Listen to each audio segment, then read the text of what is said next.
Chers amis internautes, bonjour, bonsoir. Bon, l'heure est grave. Là, c'est vrai que ça sent vraiment la transition. Gaza aux prises avec la haine absolue, hein, cette haine à la fois puante et pleurnicheuse. Hein. La haine des soldats de Tsahal. Ah, caca. Ces rats immondes, voleurs de terre, voleurs d'eau, veules, lâches, fourbes et menteurs, hein, sans génie et sans gloire. J'aurais eu encore tout un tas de qualificatifs si on avait eu le temps, mais éternelles victimes, vous les voyez tout le temps hurlant à la mort au devoir de mémoire qui voudrait nous imposer, tout en exterminant bien sûr des femmes et des enfants parfaitement innocents. Alors innocents pour nous, pour eux, ce sont évidemment des enfants antisémites, j'imagine, voire des enfants nazis. C'est possible, c'est dans le gène nazi. Des glisseurs de quenelle, hein. Quenelle égyptienne, on n'est pas loin les Gaza. Manel Valls, en plus, nous avait prévenu, il avait dit l'antisionisme est le fauné de l'antisémitisme. Vous vous souvenez, c'était au Trocadéro. Mais cet antisémitisme aussi, et c'est la nouveauté, il se nourrit de la haine d'Israël. Il se nourrit de l'antisionisme, parce que l'antisionisme, c'est la porte ouverte à l'antisémitisme. Donc tous ceux qui s'opposent à l'entité sioniste sont considérés comme des antisémites, qu'il faut abattre au plus vite. Bon, moi, je dirais que ça n'a plus beaucoup d'incidence, le fait de me faire traiter d'antisémite, mais bon, j'imagine qu'il y en a encore qui sont un petit peu frileux, un petit peu... Pascal Elbé, d'ailleurs, il a dit je suis comme un Palestinien, c'est-à-dire que grosso il faut me défoncer ma gueule, écoutez-le. Il faut lui défoncer sa gueule.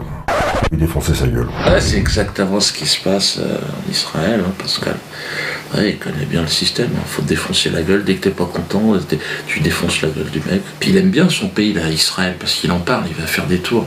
C'est un genre de tour opératoire, on sait pas très bien quoi, tu sais, le mec il t'explique, tiens regarde, c'est pas très intéressant, mais c'est Pascal Elbé, quoi. J'ai le cœur rempli d'images, de souvenirs. En quelques heures, j'ai vu défiler plus de 4000 ans d'histoire. En Israël, chaque ville a une empreinte, une couleur particulière. Pour aller à leur découverte, il faut d'abord trouver un refuge, un toit pour dormir. Ici, rien de plus facile.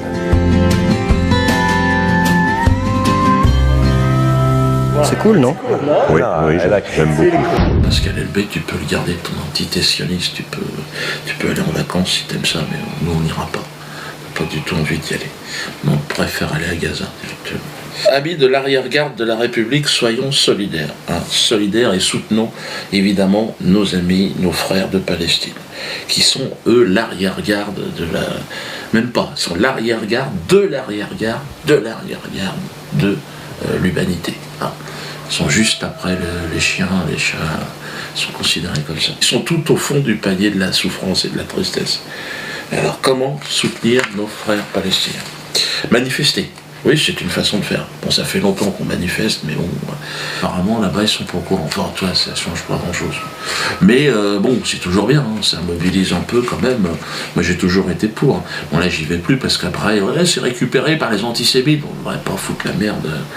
Mais bon, je suis de tout cœur avec. Boycotter, ça, par contre, je le fais, hein, systématiquement. Quand je fais mes courses, dès que je vois Israël, oh, putain, non. Je vais même vous dire, j'ai une tendance à le mettre derrière. Tu vois, pour que ça se vende pas. J'en connais, moi, ils le détruisent avec les mains, ils font ça comme ça. Bon, ça, je sais pas si, par rapport à la loi, que je vois avec le juge, mais il faut respecter les lois. Enfin, bon, si les gens le font, en même temps, je vais pas les balancer. Ça, c'est clair et net. J'en connais un qui le fait, et je le balancerai pas, même sous la torture. Je vous emmerde. Je le connais très bien, le mec, et je dirais pas qui c'est. Mais lui, il en a détruit des trucs, oh, putain. Alors moi, vous le savez, je suis non-violent et je me bats pour cette... Je suis apôtre de la non-violence, je ne crois pas en la violence, mais face à cette haine sioniste, je propose d'opposer l'indifférence. Mais l'indifférence réelle, sincère. Je propose de ne plus jouer avec eux, parce qu'en fait, la société est un jeu, eh bien non, nous on ne joue plus avec eux. Nous devons, si vous voulez, nous émanciper. C'est ça que je dis déjà depuis plusieurs vidéos, et il y a des gens qui ne comprennent pas. Que ce soit dans la paix ou dans la guerre, il n'y a pas de contact. Pas de contact d'un côté ou de l'autre. On doit en fait s'émanciper complètement de cette saloperie qu'est le sionisme. Alors l'argent, il faut se réapproprier l'argent, parce que c'est quand même l'accessoire indispensable du jeu de société, de cette société en tout cas. Si on l'a pas, on ne peut pas gagner. Ah, aujourd'hui, hein. À moins de se battre après avec des caillasses et tout ça. Mais franchement, je le sens pas. Hein. On a essayé beaucoup les flèches. Non. Non, si tu veux, si tu te lances là-dedans, il faut vraiment être équipé du lourd. Il faut des avions, il faut des choses, des drones, il faut balancer la purée dans l'eau. Mais moi, je suis pas pour ça. Bon, moi, je voulais expliquer mon projet de la assurance. J'avais investi tout le fric que j'avais gagné grâce à la tournée, là, un paquet de fric. Donc, je l'ai investi pour créer ma compagnie. D'ailleurs, ça en énerve plus bien. Ouais, regardez le mec, Dieudonné peut-il légalement créer son assurance? Évidemment, on peut la créer, connard. Les mecs, ils sont en train de s'interroger, mais est-ce qu'ils peuvent aussi avoir une banque? Attendez, et ils peuvent... On fait ce qu'on veut. Toutes les assurances, toutes les banques, vous voyez directement avec mon directeur de la publication. Ah, le directeur de la publication, on est emmerdé, hein, il n'a toujours pas son ordinateur. Donc là... il y a Roger Lamouche qui est là, évidemment, qui vient de passer. Roger? Ah oui. Ah oui. Ferme-la, Roger, ferme-la. Heureusement qu'il est là pour mettre de l'ambiance, mais je vous cache pas qu'on est gêné. Hein. Donc la Nanassurance. La Nanassurance, on a lancé ce projet il y a 10 jours, donc on est 40 000 quand même, en même pas 10 jours. À ce rythme-là, on sera à 100 000 au mois d'octobre. Et là, on passera en phase 2. Donc là, la création de l'assurance de manière effective.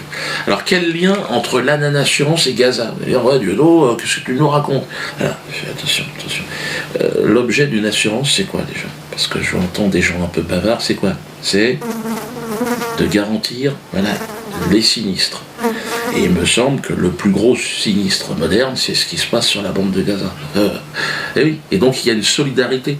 Et moi je pense que c'est ça qu'il faut faire. Il faut effectivement se mobiliser. Si on se rassemble, normalement autour de la Nanassurance, nous serons rapidement, je pense, en mesure d'apporter des solutions concrètes. Concrètes, c'est-à-dire leur apporter un peu de pognon. Parce que, vous savez que l'argent, je vous l'ai dit, c'est le nerf de la guerre. Si tu veux jouer sans, à quoi ça sert? Il faut arrêter de rougir et puis de laisser les autres s'occuper de ça. Hein? Vous donnez combien aujourd'hui à votre assurance? On a fait le calcul sur environ entre la taxe habitation et la taxe auto, c'est 1 000 €.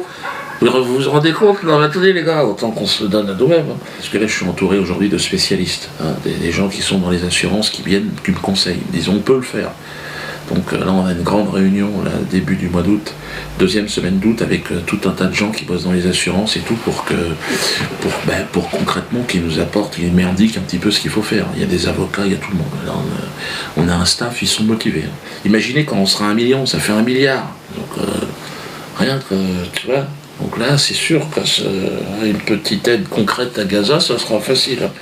Moi, je suis d'origine africaine et je vois ce qui se passe dans le monde. Quand je vais au Cameroun, je vois bien dans les pays du tiers-monde. On est dans un jeu, c'est l'argent qui fait la différence aujourd'hui. Ça n'est qu'un outil, hein, mais c'est le seul qui nous permet, dans la non-violence, d'en foutre dans le cul. Donc là, à Gaza, bon, ils auront du lait et du pain, hein, au minimum. Des pansements. Puis bon, après, la possibilité de s'organiser aussi tout seul, parce que il n'y a que comme ça qu'on va y arriver. D'autres vont me dire, oui, mais Dieudonné, l'argent, toujours parler, il y a aussi la prière. Ouais, on peut se mettre à prier aussi, il faut. Hein. Ça peut être intéressant. J'ai prié pour Gaza.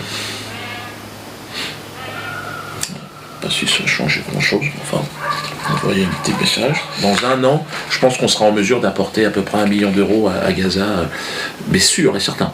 Donc, regardez les autres compagnies d'assurance, non, que dalle, 0. Gaza, non. Le PDG d'Alliance, là, ou d'AXA, vous donnez un peu? Non. Un yacht de 45 mètres, oui, ça c'est pour moi. Mais Gaza, non. Alors que moi, je vous assure, d'ailleurs, je vous annonce, je n'aurai pas de salaire. Contrairement aux autres représentants de... Non, j'ai pas besoin. Moi, je fais des spectacles, je gagne très bien ma vie avec ça. Mais je pense qu'avec la Nanassurance, on va vraiment faire chier le monde. Je fais ça pas pour l'argent, je fais ça pour leur foutre directement dans le fion, quoi. Donc c'est ça qui m'amuse.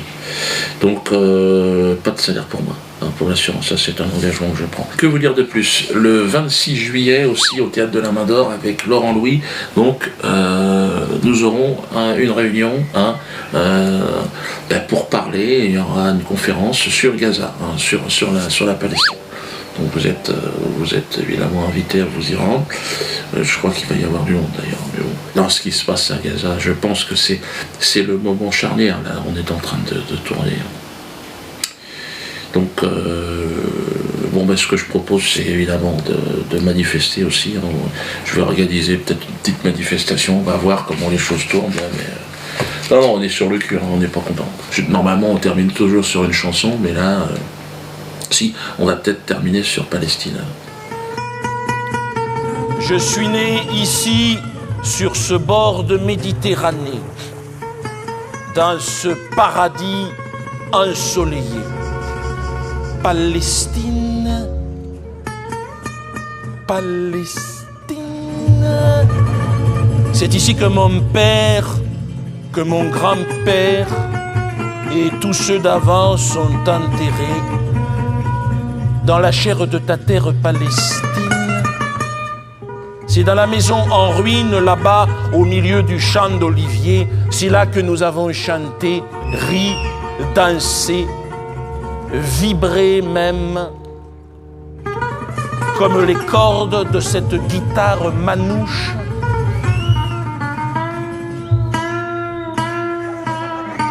Pincé au cœur, cueilli comme des fleurs, c'est là que nous avons pleuré aussi, pleuré. Difficile d'expliquer pourquoi on est attaché à un endroit jusqu'à ce qu'une armée débarque chez toi.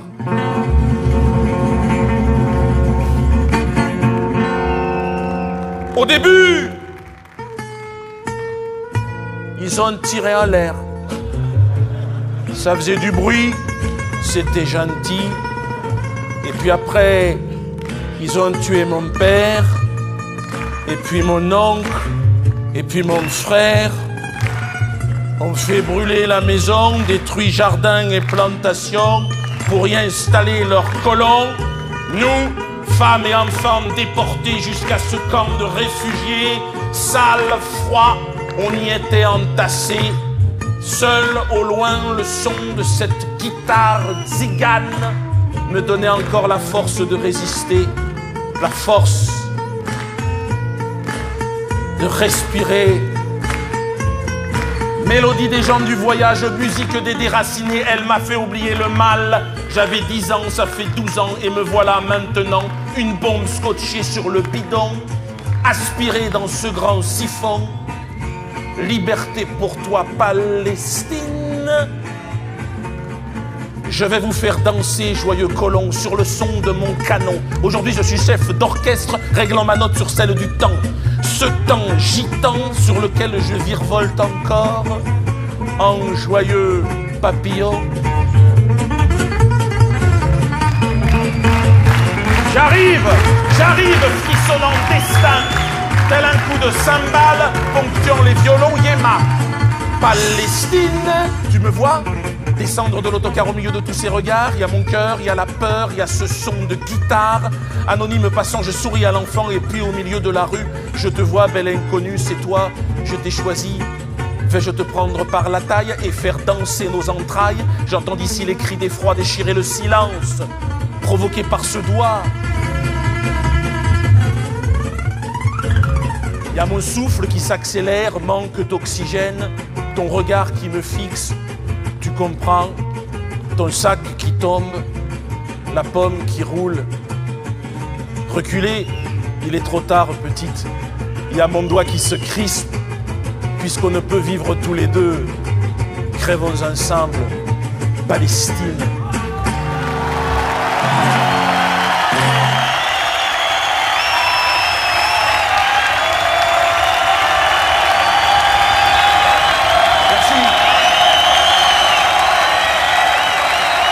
Merci.